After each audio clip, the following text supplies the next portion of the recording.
Meritíssimos e meritíssimas, bem-vindos a mais um vídeo do Toga Voadora. E, sem muita enrolação, vamos pro review do segundo episódio de Patrulha do Destino, que... Meu Deus do céu, o que a gente tá assistindo? Pra começo de conversa, a gente tem que entender uma coisa. O vilão não tá amarrando a série quebrando a quarta parede pra gente só. Ele também tá narrando naquele universo. Ele acha que ele é tipo um deus além do tempo ali. E ele vira pro Dr. Nightcrawler e fala: então, agora eu vou contar a minha parte da história. E ele fala: você tá achando que você realmente é dono dessa história? Ele: sim. Então eu não sei exatamente até onde vai a quebra da quarta parede aí, porque os personagens estão vendo que ele é doido. Tipo, tem toda a questão dele tá narrando pra eles também. Sei lá, velho, essa série eu não tô entendendo muita coisa até agora. Tanto é que a próxima cena é a do buraco negro engolindo a cidade toda ali. E do nada aparece aquela barata, velho. Eu não sei qual que é a tara com animais esquisitos dessa série, porque tem um jumento no primeiro episódio, inclusive ele aparece aqui, ele é o foco do episódio. O próximo animal é aquela barata falante, mas não é só uma barata falante, é uma barata profeta que tá ali, que nem aquele doidão que fica com cartaz e o mundo vai acabar amanhã. É a barata que tá gritando pra todo mundo ouvir, ninguém escuta ela. Bom, e aí a gente tem o fim daquela cidade naquela noite mesmo, por conta do vilão, o Senhor Ninguém, que com o seu jumento ali, que eu não entendi a função dele no poder muito bem na série aqui. Enfim, o jumento abre o buraco negro, engole a cidade, e o ônibus que tava ali, o Senhor Ninguém e o chefe, cai no buraco negro, e a Crazy Jane pula atrás deles pra salvar eles. Beleza. Aí de repente fecha o buraco negro, a cidade foi embora. Quem fica? É o Cliff, a Rita Farr e o Larry. Então a gente tem esses três personagens aí que vão ser o foco inicial. O jumento tá andando pela cidade, pelos escombros ali. Inclusive ele é o foco de outra cena importante. Eles voltam pra mansão e finalmente a gente tem o Cyborg sendo revelado de uma forma sensacional, velho. Isso aqui que é como você introduz um personagem icônico. Porque tá ali uma moça sendo assaltada, um cara com arma nas costas dela pedindo pra ela sacar dinheiro. Aí de repente a máquina começa a conversar com ele e fala: olha só, então você tá querendo assaltar essa moça aqui? Quanto dinheiro você quer? Você quer ser rico? Muito rico ou você quer ser o Bruce Wayne? Você já fica... Aí de repente ele começa a jogar dinheiro no cara. Aí o outro carinha que tava esperando de tocar ali, de repente começa a apanhar. Que cena boa. Tipo, a cena combina totalmente com o Cyborg. O Cyborg especialmente dos Jovens Titãs, porque não é exatamente dos quadrinhos, que é mais sério. Ele tem o lado cômico ali que a gente sempre quis ver no Cyborg. Então ele é bem humorado, mas ao mesmo tempo ele é muito inteligente. Ele é porradeiro mesmo, ele é brutal. Mas ele é o Cyborg que a gente conhece. Ele é adolescente, né? Tá aprendendo a controlar os poderes e tem toda aquela questão do trauma. Mas pra mim tá perfeito. A maquiagem, nas fotos eu estranhei um pouco, mas no episódio, perfeito, velho. Não tem o que tirar e pôr naquele personagem. Ele tá, tipo, visualmente perfeito. Não tem outro Cyborg pra mim, do cinema eu já desconsiderei, porque é isso aqui que a gente sempre quis ver. Bom, e aí ele é um patrulheiro de fato. Há algum tempo a gente tem ali o flashback revelando que ele foi criado pelo pai, não pelo Nightcrawler. A gente vê que teve um acidente ali, ele ficou debilitado. A gente vai vendo aos poucos a construção desse passado dele. Só que o pai não criou ele sozinho, o que é muito mais crível, porque mesmo sendo um cientista foda, Silas Stone não ia conseguir salvar o filho dele de fato, porque não tinha tecnologia ainda naquele universo. Partindo para a ciência esotérica do chefe, foi aí que ele conseguiu salvar e criar o Cyborg. Que o sonho do pai é que o Victor entre pra Liga da Justiça. Ele só queria ver o Cyborg ali, junto com uns grandes heróis ali. O que ele faz? Ele vai parar com os marginais, que são a patrulha do destino. É sempre errado os pais que colocam os seus sonhos nos filhos, né? Sempre pois é errado. Mas aí, enfim, aí ele tá monitorando a região ali e descobre que uma cidade misteriosamente desapareceu em uma noite. Aí ele vai ver o que tá rolando. Até que ele chega nos escombros, aí a gente vê aquela cena um tanto peculiar que eu acho que a gente não ia ver todo dia na televisão. Um jumento correndo numa cidade toda destruída e um robô indo atrás dele, xingando ele de coisas absurdas. E o Cyborg finalmente consegue domar o jumento, porque não era uma coisa muito difícil, só que o Cliff tava bem pistola já. E eles estão ali conversando, eles se conhecem ali, o primeiro contato dos irmãos de máquina, que eu acho que é o que vai ser a relação dos dois ali, tem a sua rixa ali começando. Só que do nada o jumento começa a vomitar e ele vomita a Crazy Jane. Tá, você aceita. Eles levam ela pra casa, levam o jumento, obviamente, porque é valioso, e começa o show da Crazy Jane, que eu acho que isso que vai mover toda a temporada. Já meio que deixaram claro que ela vai ser o foco. Porque a gente vê muitas personalidades dela, a gente vê aquela personalidade que tem super força e começa a desafiar eles ali. A gente vê a Baby Doll, que é bem estranha, porque, tipo, a atriz tá absurda, ela tá muito boa, tipo, é basicamente o que o James McAvoy fez em Fragmentado, mas com um tom mais cômico aqui, porque a Baby Doll é exatamente uma criança de 5 anos de idade que acha que o Cyborg é um super-herói fodão, e ela atua como uma criança, fica muito convincente, e eles estão ali conversando até que ela conta que uma das personalidades sabe mais ou menos o que tá acontecendo ali, é a Kate, só que ninguém gosta da Kate por um motivo que a gente não tem noção. O Cliff vai até os aposentos do doutor, e finalmente começa a assistir as filmagens de quando o doutor tava estudando a Crazy Jane, e todas as personalidades meio que tem medo da Kate por algum motivo. É uma coisa meio a fera mesmo lá do Fragmentado. Só que aqui é um pouco diferente, porque a Kate, ela tem personalidade, ela é uma pessoa mesmo, só que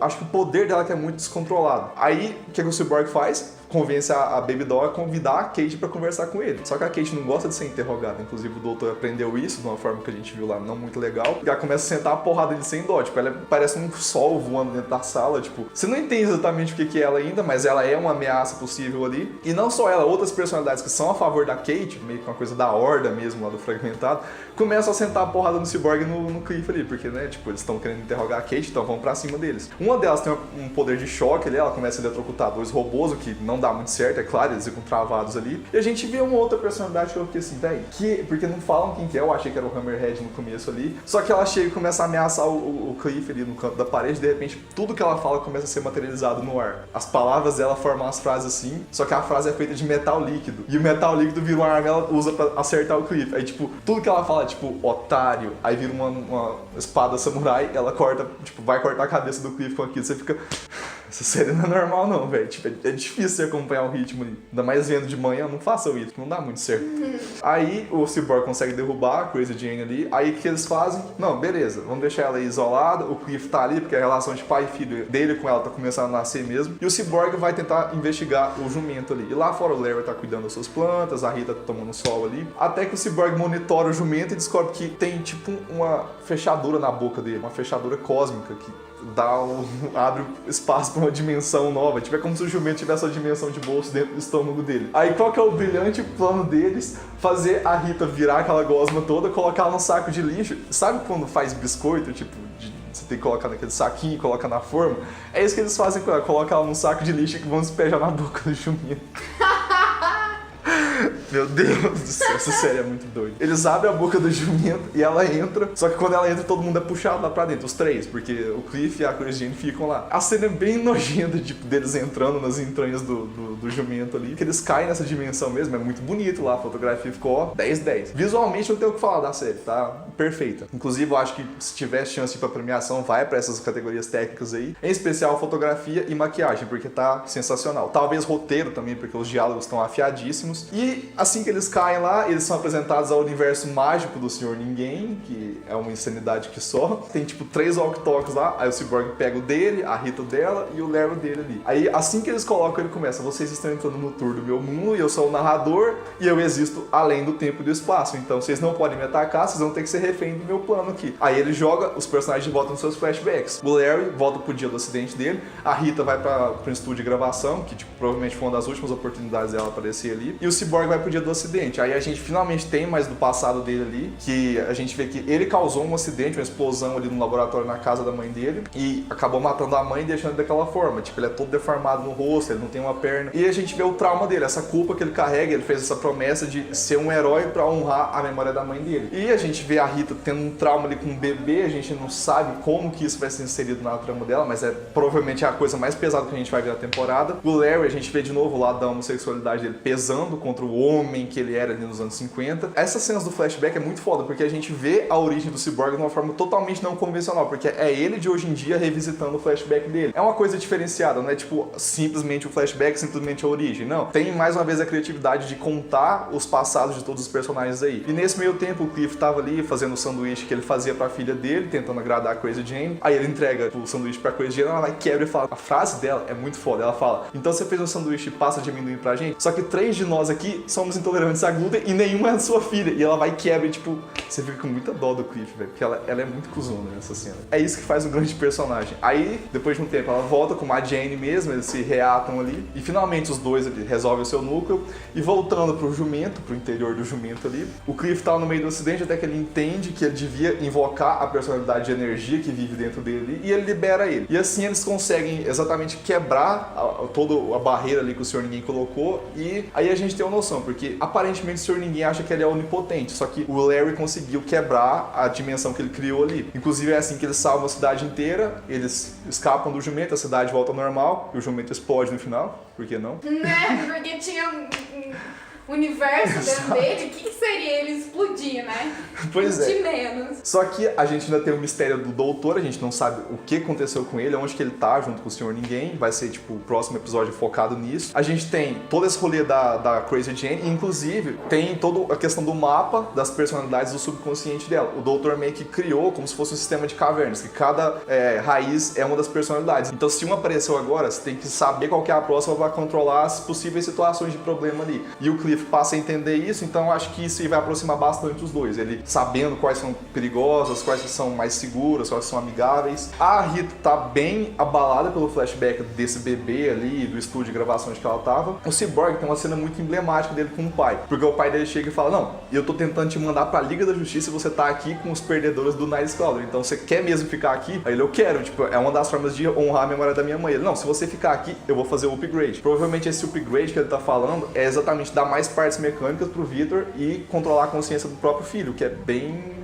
escroto, né? Doentio. Só que aí a gente vai, provavelmente, em algum ponto da série, a gente vai ter aquele cyborg totalmente metálico, mais poderoso, só que por enquanto vai ser esse cyborg mais humanizado, e ele resolve ficar na patrulha, eles se enturmam ali. O episódio acaba com um número musical muito foda, tipo, tocando David Bowie, achei sensacional, tipo, não tinha outra música pra tocar ali naquele momento, e focando exatamente no Larry, porque ele tira as ataduras e ele agradece a entidade que vive dentro dele e fala: não, eu vou te deixar ser livre, e é isso aí, tipo, vamos se entender, vamos colocar mais regras pra gente conseguir conviver harmonicamente. Bom, e sobre o Senhor Ninguém, a gente tem essa noção de que ele realmente sabe, é como se ele fosse o Deadpool, ele tá além da quarta parede mesmo, a gente já entendeu isso aí, tipo, não tá muito claro, mas o que ele falou até agora dá pra presumir isso. Ele se acha um deus, ele mesmo deixou claro que ele existe além do tempo e espaço, Ele então... é leonino, gente. É o que aconteceu.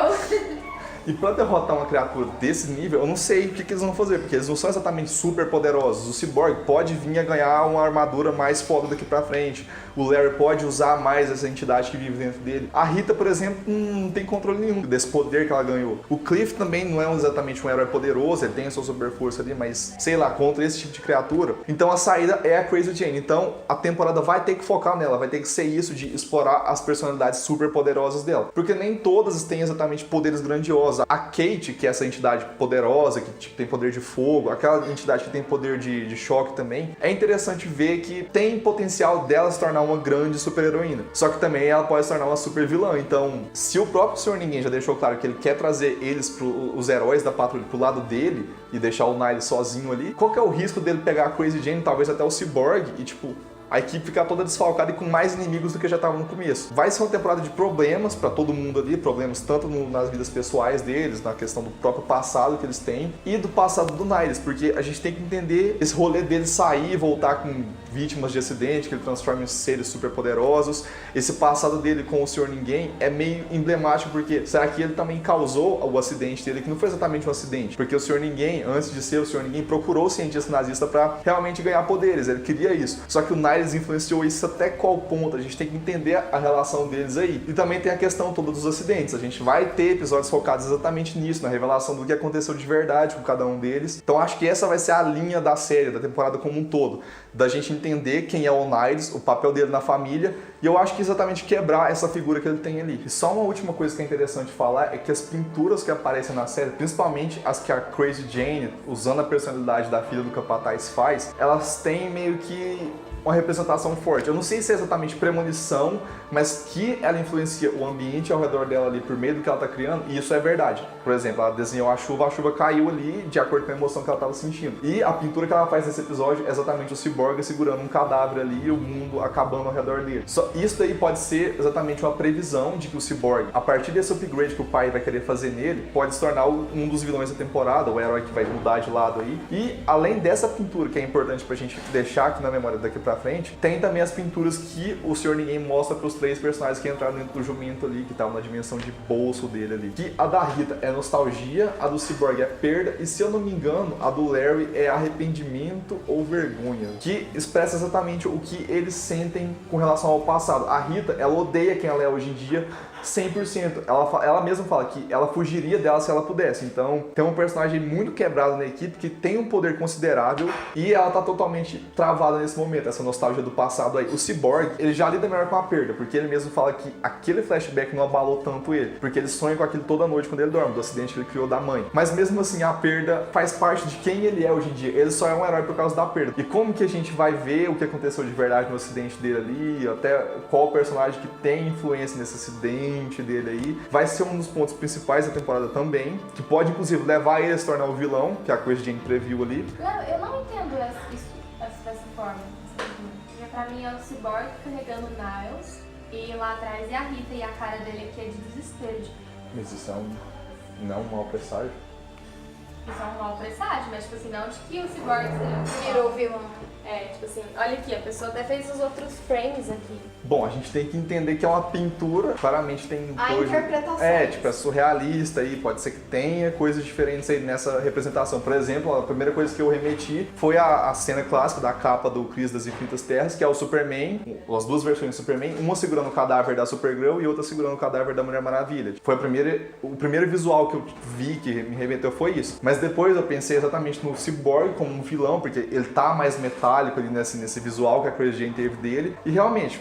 é o Niles ali. E se o Cyborg não se tornar uma ameaça justamente depois desse upgrade que ele vai ganhar aí, a gente pode ter exatamente o Senhor Ninguém sendo o inferno na Terra aqui pra eles, ou pode ser que surja um outro vilão também. A impressão que me passou é justamente essa, de que a gente já viu isso inclusive nos quadrinhos, tipo, heróis que perdem o controle, mas depois voltam. Então pode ser que ele ganhou o upgrade, achando que ia ser benéfico pra equipe, sei lá, pra vencer o Senhor Ninguém talvez, e ele perde o controle, e a partir daí ele cause mais desgraças na vida de todo mundo ali, e essa imagem representa o sofrimento dele, por fazer mais perdas, não sei. Essa cena aí tá aberta a interpretações, porque a Crazy Jane não tem muito sentido, assim, por enquanto. A gente tá começando a ver a série, então, sei lá, deixa nos comentários aí o que vocês acham. Tipo, é teorizar agora, não tem e esperar o próximo episódio. Mas por enquanto, o que dá pra entender do universo da série é isso. Eu acho que todo mundo se resolveu um pouco mais aqui no episódio, as relações estão começando a ficar mais fortes, simplesmente sensacional. Esse episódio pegou o que o primeiro foi, levou pra uma categoria ainda mais esquisita e absurda, só que melhorou todos os pontos. As cenas de luta estão muito fodas, os efeitos visuais melhoraram bastante de um episódio pro outro, dá pra você sentir a progressão. Maquiagem perfeita, o elenco tá cada vez melhor nos papéis, tá todo mundo à vontade ali. Eu acho que vai valer a pena acompanhar até o final da temporada. Realmente, não foi só um piloto bom, a série vai se sustentar. DC tá de parabéns. E se você gostou do episódio e do vídeo, deixe seu like aqui, deixe nos comentários o que você tá